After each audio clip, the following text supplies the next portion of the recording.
Hello, everyone, and welcome to the rental. Nope, that is welcome to the Unlock live stream. We are here every Tuesday at 2 o'clock Eastern, talking about all things real estate. And today we have with us an awesome guest. A lot of you may know him. He is a big time real estate investor here in Columbus and is kind of where I want to be when I grow up. So we have Tarry Summers. You want to introduce yourself? Yes, I think you did a great job for me already. But yeah, I hope I grow up one day. That's gonna be the day. So I'm Tarry Summers. I'm the owner of the Ohio Home Company. Our biggest thing is just owning property. That's our main core business. Right now we have right around 280 some single family properties, a couple commercial buildings, and construction company on top of that. We flip properties. We kind of flip and make other income out of necessity to continue to buy more rentals. It is not the sexiest business. It is work. It is suffering. It is sacrifice. But I keep telling myself one day it's going to be worth it. And, there's days I wake up and I'm like, man, I'm so glad I made sacrifices 10 years ago or 5 years ago, or even, 3 or 5 months ago. And then there's days you wake up and you're just like, what in the world am I doing? Yeah. Why am I here? Why am I here? Yeah. Totally get it. Well, you have such a unique perspective. Like, not many people have done what you've done. And I kind of just want to share a little bit about your story and then about really like why you're doing everything you've done. Because like you said, they're not all good days. And so what keeps you going and how have you been able to like put this all together? So kind of start at the beginning with how did you even get started in real estate? For sure. So I bought my first house, gosh, this is 13 years ago now, for $79,423. Because 423 is my birthday, which is coming up, getting up there in age. But anyway, it was like an FHA house hack, which everyone knows how to house hack. And, I had $5,000 in my bank account, put all $5,000 down, had to like use some credit cards and save it. And, kept saving money over the next 6 months to be able to keep rehabbing the house. But what I was looking for was a cosmetic flip. I didn't want to do anything that required any skillful labor. So I bought the house was built, I think, in the early 90s. So What it had neighborhood? 43207. Okay. Yeah. Good spot. You already know. Yeah, good spot. But I bought in my backyard, and when you buy in your backyard, you know the streets, you know the neighbors. You're much more in tune with what's going on than trying to relearn a whole neighborhood. But anyways, and then that house ended up appraising on $128,000. I was able to borrow $101,600.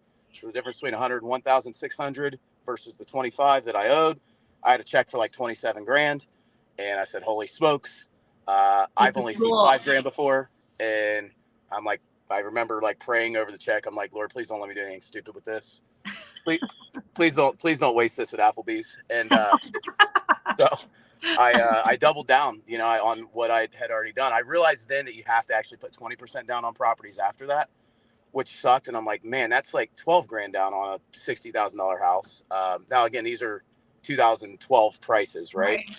If only I wasn't in like the 4th grade and I knew what you knew. No, yeah, but you know what? Like, here's my perspective.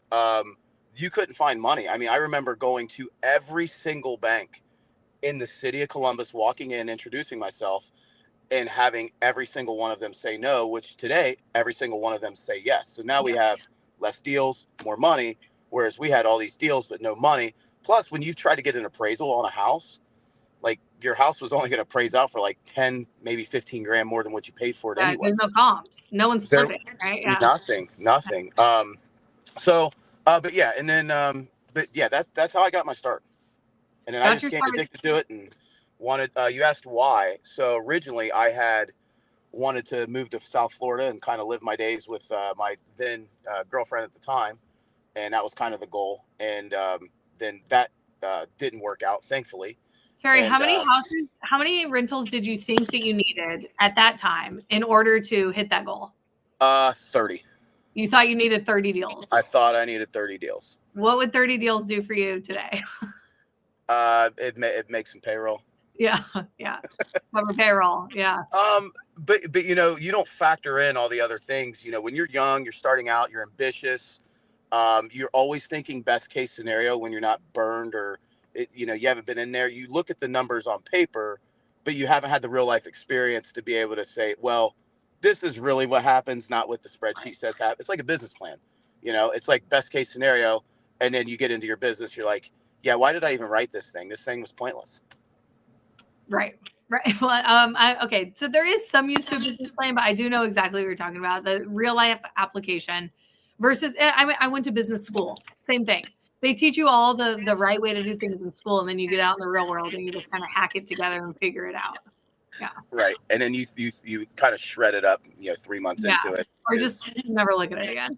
Yeah, because there's problems that you can't even predict, Totally. Well, you know what? You could predict if you had a good mentor. You could learn from experiences that other people have had, but who predicted COVID, a worldwide pandemic? Who predicted that? Who predicts that, you buy this house and it looks great, and all of a sudden you have two landlords that own both houses on both sides that put in crappy renters, and now it looks like Sanford and Sons on both their lawns, and now your house value goes to crap. Like, you can't predict stuff. Yeah, absolutely. You know what you do? You just buy those two houses and call it a day. Love it. Yeah. Love it. Okay, so you started with a single property like we all have, and then you did 2, 4, snowballed up. You thought 30 was the goal, but 30 wasn't the goal. So how did you kind of figure out like the next step, like that you actually don't want to be a hobbyist, like you want a business? Yeah. Hold on, this lady's yelling at me, so.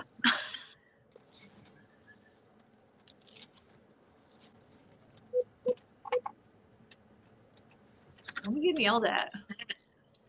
Yeah, this lady was not happy that I parked here. So, anyway, what can you go on with that? I'm going to switch parking lots over here. No, you're fine. So I was just saying, how did you determine that you wanted to turn real estate into like a full-time career and not just a hobby? So, when I left like my corporate thing in 2013, that's when I knew. I'm like, hey, I can't, like, because I was burning the candle at both ends. I mean, I was, working at Chase Bank, was doing that. And I was using that income to get financed for more rental properties. And then, like, I was going through like a massive breakup at the time, was like chronically depressed. And I'm just like, the last thing in the world I need to do is sit inside a cubicle, because it's just, it's not good. Like, I want to get out, see some sunshine, like feel like I'm building something. Like, I always say this, I think we're happiest when we're building something. And, when you're building something even if you're building something for someone else, like, just as long as you feel like you're building, but I'm at Chase, I'm not building anything besides just having this income. So more money. I think it was just, I just think I was at a time in my life where, like, I knew I needed to get out, and like, I ended up with 34 rentals when I left my job. And then I had to go out and figure out how to rehab all 16 of these other houses in this triplex in Asheville, Ohio, how to get them rented, refinanced. And then from that point on, I'm like, this is a business. So I ended up bringing my buddy, Zach Schuler, who was this little Powerball wrestler guy that worked for me in the gym business.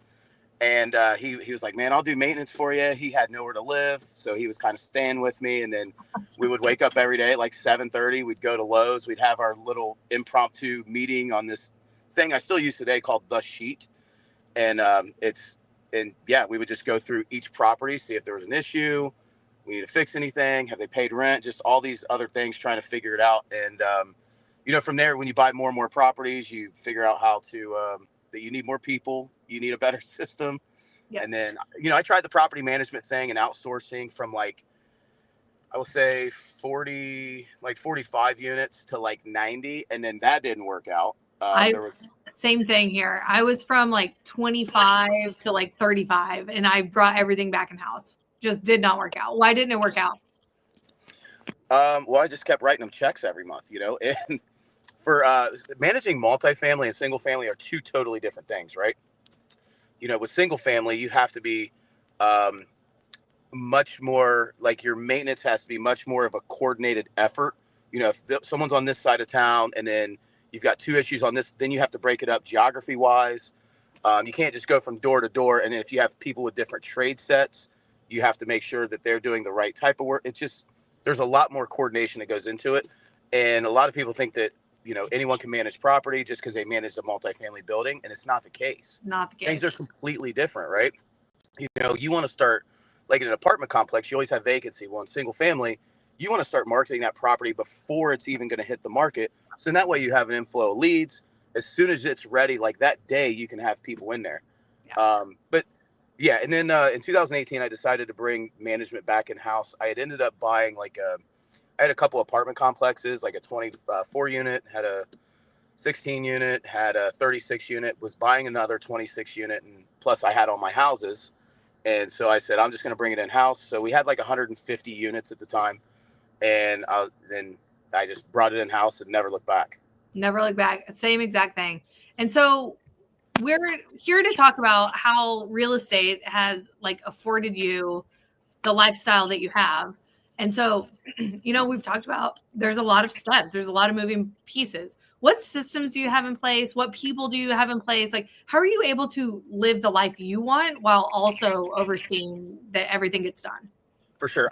So every day starts with a team huddle. And I think even if it's just you, this is one thing I like. For instance, when I bought those 16 houses in triplex in one day, we just went to Lowe's at like 7 o'clock in the morning.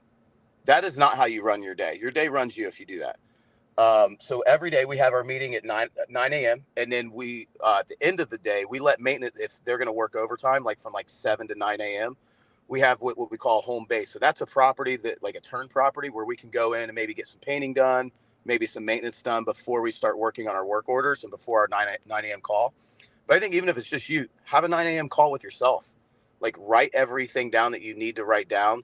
Map out like, hey, I need to go here. I need to go here. Whatever it is. Dude, yes. Yeah. Yes. Paper planner, you got to, man, digital. I do digital everything, but if you don't get your day in front of you on paper, I can't do it. Yeah. I 1000% agree. I used to use, I had this planner I designed. Shoot, this was like maybe 7 years ago. Sometimes I use that. Sometimes it's like overkill, and I just use one of those yellow notepads. Yeah. And if I started the task, I put a circle. If I've halfway completed the task, I put one line through it. And when it's all done, there's a circle and an X through that particular task. I do know about that from your 2-day. Yeah. Just, it's simple as what works for me. But yeah, the team meeting, you got to have it. And then as far as systems, I mean, we use QuickBooks Online, the highest version. We use AppFolio. If you've got less than 200 units, don't use it.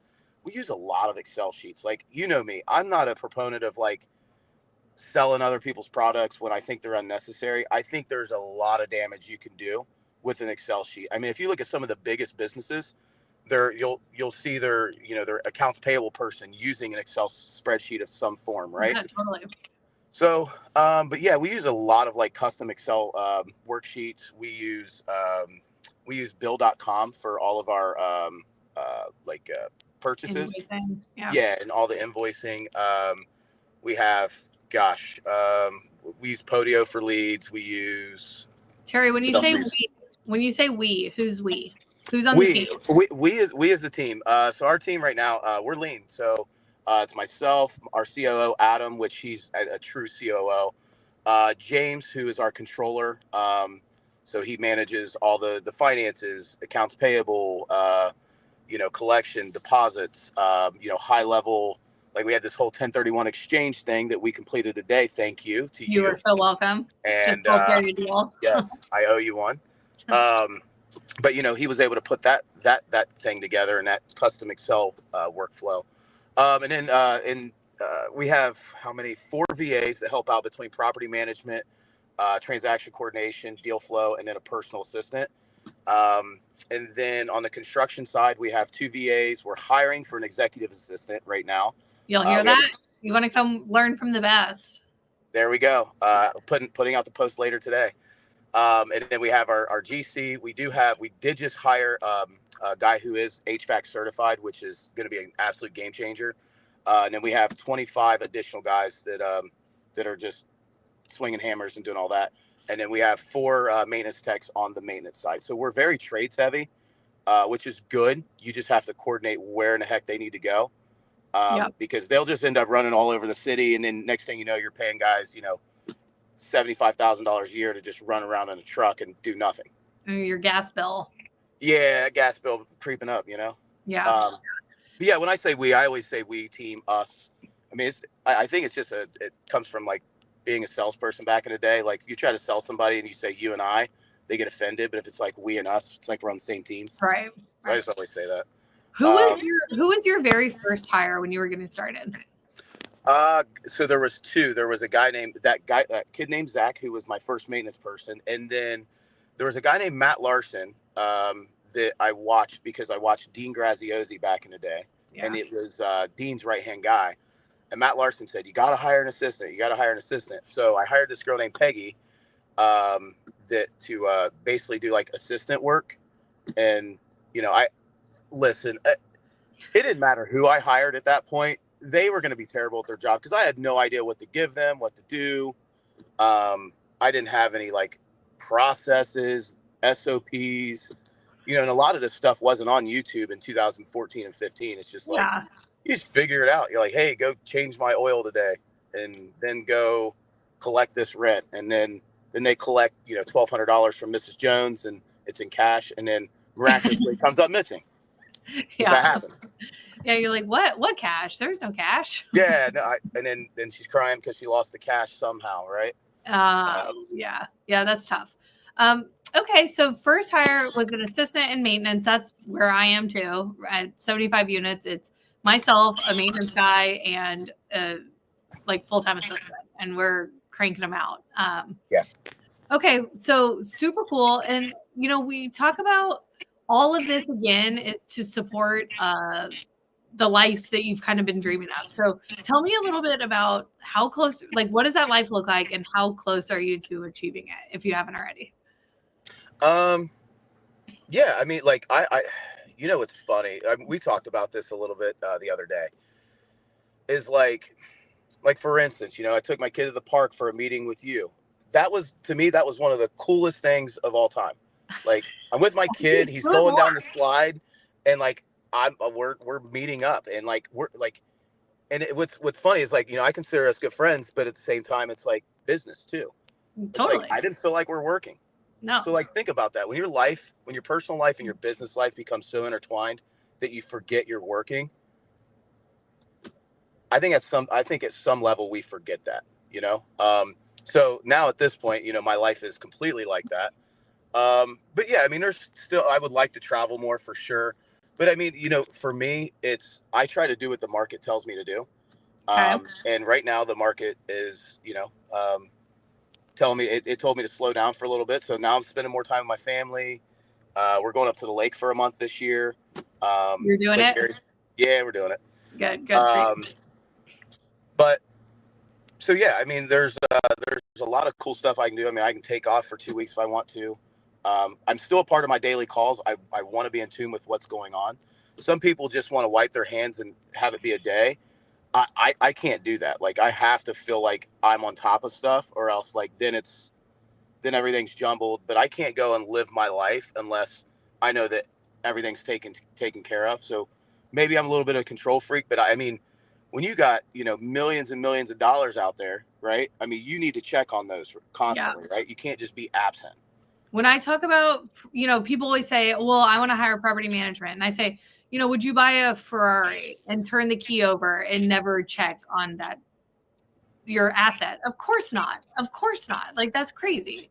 And so like you buy $100,000, $200,000, $500,000 asset and you just never check on it. Like that's never. So you're saying that if you can get in on your daily morning meeting, then the rest of the day, even if you're traveling, like you feel good about it.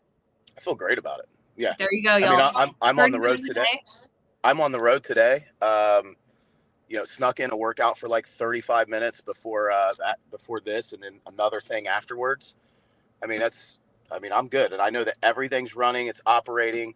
And as long as I've been in this business, and I don't even like, my COO handles all the calls.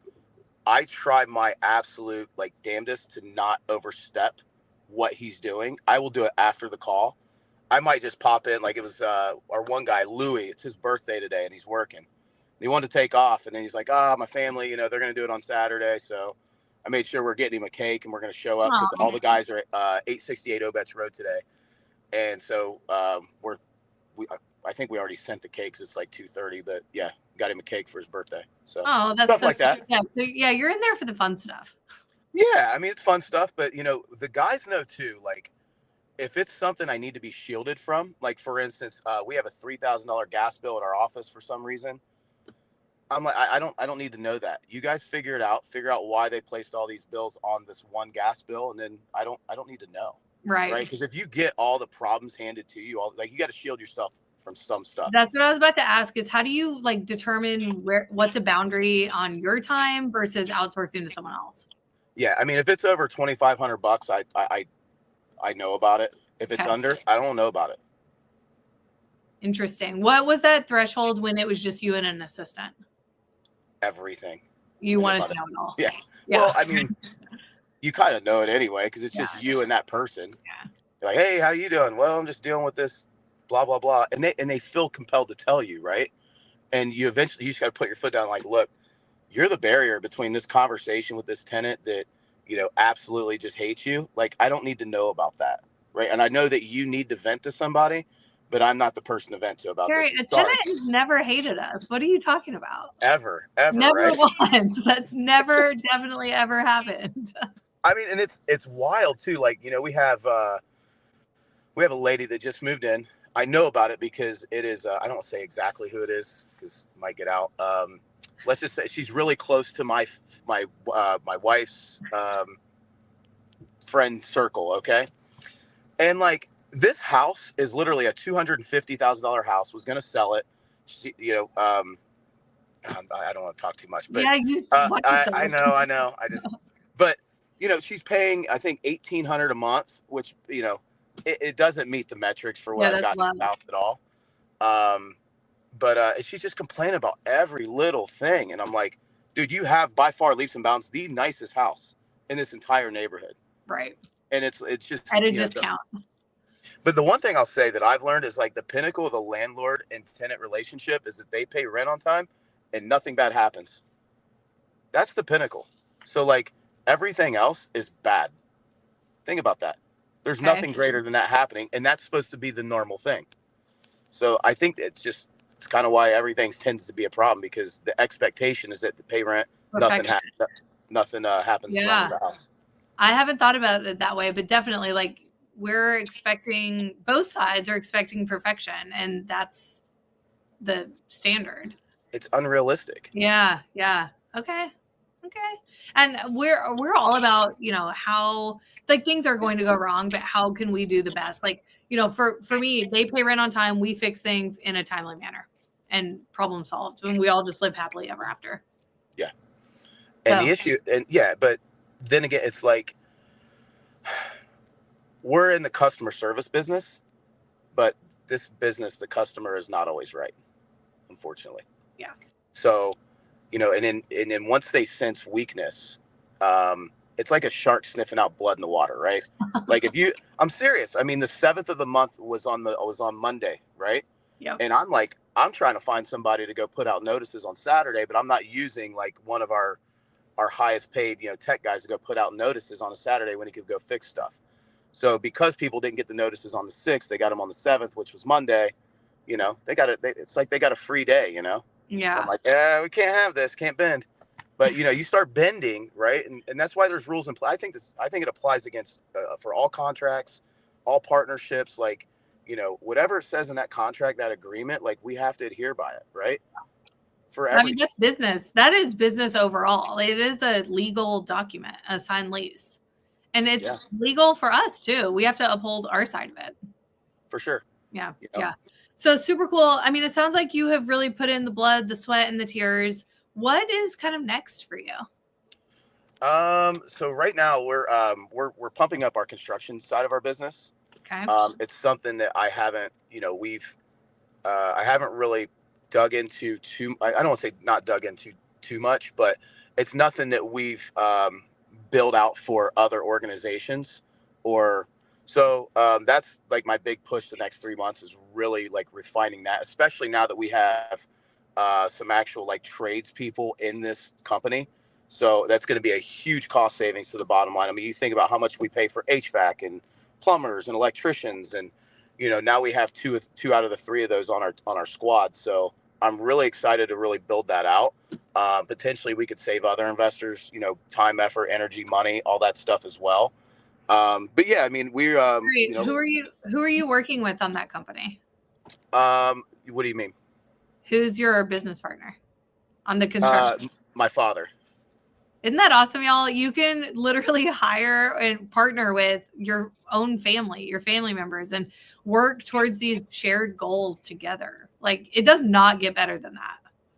Yeah, it's tough at times for sure. But when we sat down, I think there's two things you got to do. That he had a bad partnership that, I ended up kind of erasing that bad debt, and it was a lot. I mean, he left him very, very high and dry, and got clawed out of that. And it's like, hey, if we don't make any money, this is what happens. If this company makes a lot of money, this is what happens. But I think especially with any business partner, you need to lay out both of those things, because money changes people. Oh yeah. People can say, "Oh, I ain't gonna change." No, you change. I mean, win the lottery. If I won the lottery, I love you. Bye. Yeah, I mean, and you think about it, like, we all have we all have our things. So if you have too much time freedom on your hands, and then you become lazy, or you're like, you start Netflixing and you stay up all night, and then next thing you know, you're not showing up to the office till 10, and then next thing you know, 10 turns into 11, and then next thing you know, you're not answering your emails on time. I mean, stuff like that happens, right? So yeah, for certain people. Okay. So you're building out the construction. What about in your personal life? What are you trying to get to? That's a good question. I think it's just, the non-negotiables. It's so funny. I was speaking on stage over the weekend. They asked me a similar question. And I said, I won't build something that doesn't allow me to hang out with my son every Wednesday morning. Yep. Me and the wife were doing this workout thing every Wednesday after our construction meeting. In the afternoons on Wednesdays. I play with my band on Thursday nights, not giving that up. I take my kids to breakfast on Thursday mornings. There's just certain family things I won't give up in order to achieve more, if that makes sense. I'm not a believer in you need to make every single one of your kids' events, but I think you should make 80 to 90% of them. There's always something that comes up. You have someone's wedding or something. I mean, there's tons of basketball games, tons of that. But I will make 90% of those. Yeah. You have a business that allows it. For sure. So I think for me, it's that. And then just traveling more, trying to make more memories with the family. And then just making sure every week, we do something that they're going to remember, whether they like it or not. Right now, one of them needs to get a job. And if he doesn't put in 10 applications this week, then, he's coming to work with me. Yeah, just hire him. Problem solved. But he's one of those kids that wants to make his own way. You want to make your own way? Then hey, I'm gonna hold you accountable to it. Okay. Well, I mean, hey, that's a good quality though. Doesn't want to be handed anything. Yeah, no. Yeah. Well, I love it, Terry. As we wrap up our time together, I appreciate you being here so much.